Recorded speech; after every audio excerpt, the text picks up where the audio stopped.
Tervitan kõiki matemaatikasõpru. Mina olen Allar Veelma ja me oleme jõudnud siis järjega 2026. aasta matemaatika eksami, pean silmas siis põhikoolieksamit, viimase ülesande juurde ehk siis teise valikülesande juurde. Ja ülesanne on selline, mina ütleks hästi lihtne, aga lugege rahulikult tekst läbi. 3 järjestikust paarisarvu. Ahhaa. Näete, nende ruutude summat vähendatakse 10 võrra, saadakse tulemus selline arv siis, jah, 226. Leia sellised paarisarvud. Pange nüüd tähele. 3 järjestikust paarisarvu. Mis nüüd siis siin on? Kõigepealt tuletan meelde, kuidas paarisarvud välja näevad, jah? No näiteks 2 ja 4 ja 6 ja nii edasi, jah, paarisarvud. Ja koos 2. Kindlasti on nad täisarvud, selles ei ole üldse kahtlust, eks ole. 3,2 ei ole paarisarv, kuigi saab ka 2 jagada, eks ole, aga jutt on ikkagi siin täisarvudest. Nüüd alati sellise ülesande puhul tasub tähele panna ühtesse. Kas jutt on lihtsalt paarisarvudest? Praegusel juhul on paarisarvud. Kas jutt on naturaalarvudest? Kui oleks naturaalarvud, siis te saate aru, et naturaalarvude loendamist vähemalt siin meie õpikute järgi alustatakse arvust 0 ja siis tuleb 2 ja nüüd ma millegipärast 1 jätsin vahele, panen 1 ka ikka. 0, 1, 2, 3, 4, ja nii edasi, et see rida ei lõpe ära. Kui on täisarvud, siis võivad olla ka negatiivsed arvud, jah. -4, loomulikult siin ees on ka arvud, eks ole, -5 ja nii edasi. -4, -3, jätame siit mõned vahele. Siis tuleb 0 ja siis tuleb 1 ja siis tuleb 2 ja nii edasi. Et mida peab nagu alati vaatama, mis on öeldud tekstis, kas jutt on naturaalarvudest, on jutt positiivsetest täisarvudest või on lihtsalt täisarvudest. Ja praegusel juhul on, näete, tekstis 3 järjestikust paarisarv. Midagi keegi ei ütle, et need peaks olema positiivsed. -6 on paarisarv, mitte midagi pole öeldud. -8 samuti, -7 ei ole, eks ole, ei jagu 2. Nüüd, kuidas tähistada paarisarve? Sest vaadake, kui ma nüüd panen kirja, siin näiteks võtan ühe arvurea, panen kirja -4, -3, -2, -1, 0, 1, 2, 3, ja nii edasi, jah. Rohkem kirjuta. Siin eespool on ka arvud. Vaadake, ma tõmban nüüd kõikidele paarisarvudele kriips alla. -4, -2, 0 läheb paarisarvude hulka, jagub 2, 2, järgmine on 4 muidugi ja siis edasi. Kuulge, 2 järjestikuse, näete, 2 järjestikuse paarisarvu vahe on 2. -2-st 0-ni on jälle 2. 0-st 2-ni on jälle 2. 2-st 4-ni ja nii edasi, jah, kogu aeg on 2. Kui oleks jutt paaritutest arvudest, vaadake nüüd, -3 ja -1, te saate aru, vahe on 2. -1-st 1-ni, vahe on 2. Aga paaritute arvude puhul on täpselt samamoodi vahe 2. Seda ei tohi nüüd ära unustada siin. Nüüd, kuidas panna üldjuhul kirja? Siin on mitu võimalust, ma ei taha asju ajada teie jaoks keeruliseks ja vaatame ära, mis siin meile siis välja pakutakse. Pärast ma kommenteerin. Nii, näete.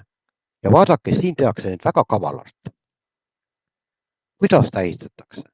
3 järjestikust paarisarvu meil oli jutt, järjestikuste paarisarvude vahe on 2 ja vaadake, mis tehakse.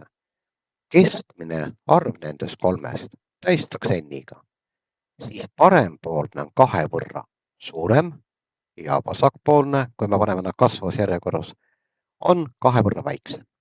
See on ausalt öeldes, ma ütlen teile kohe ette ära, kõige lihtsam viis nende arvude üles kirjutamiseks. Kui keegi ei taha niimoodi teha, hakkab jonnima, ütleb, aga ma tahan teistmoodi teha. Kes keelab, palun väga. Näiteks, kuidas võib kirjutada?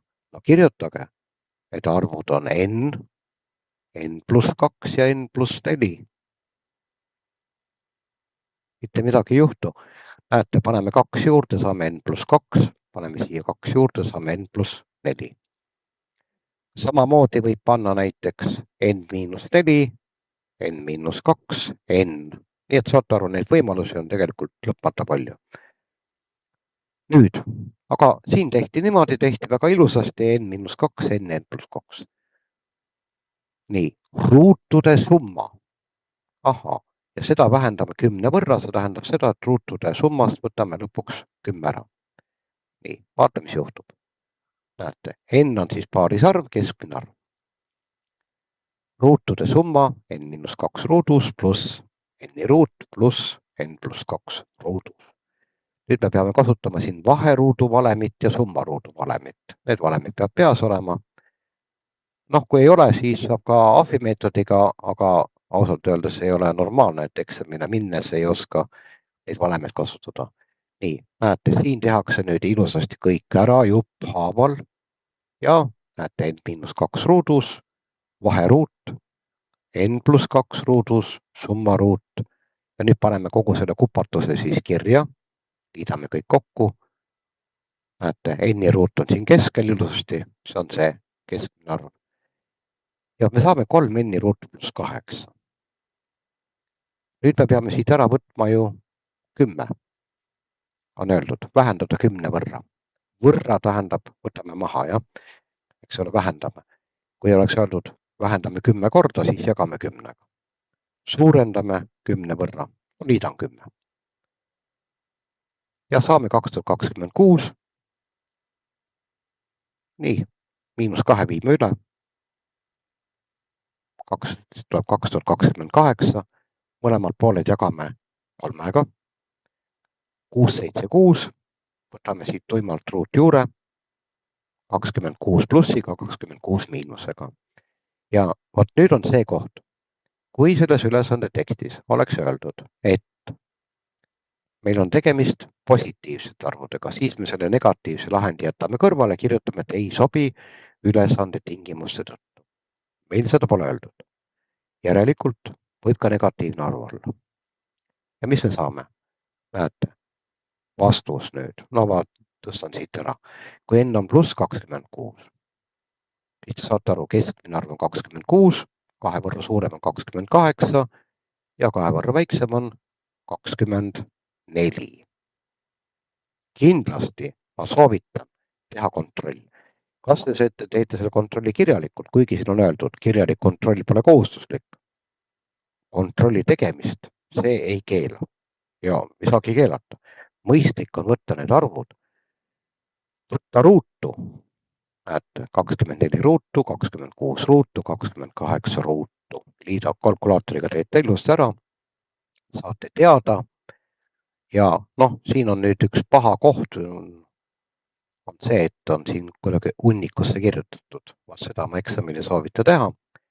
Ja ma ei parandanud ka seda enne meelega, et seda näidata teile. Ärge kunagi hunnikusse kirjutage. Kusjuures kõik numbrid, tähed peavad olema loetavalt, eks ole. Me kasutame tavaliselt ju, eks ole, araabia numbreid ja ladina tähestikku. Noh, välja arvatud nurgal, kui paneme alfabeeta gamma. Et ärge kiilkirjas oma tekste kirjutage, sest et töökontrollija ei pruugi kiilkirja osata ja siis tekivad igasugused arusaamatused. Ja nüüd, näete, lahutame 10 ära, saame 2026. Aga nii pidi ka olema.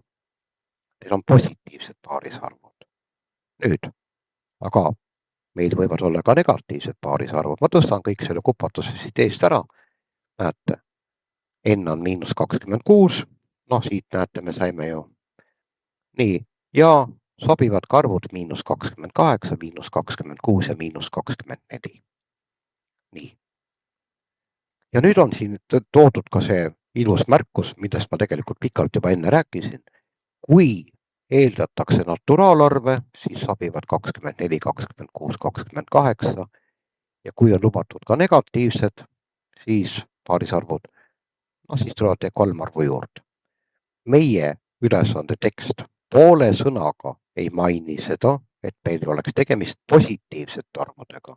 Järelikult meil sobivad ka -28, -26 ja -24 ja loomulikult siis vastus tuleks siis lõpuks kirjutada, eks ole, panna siis kirja, panen selle eraldi siia kirja, seda vastust siin nagu nüüd viisakalt välja toodud ei ole ja paneme siis kirja, et otsitavad arvud on.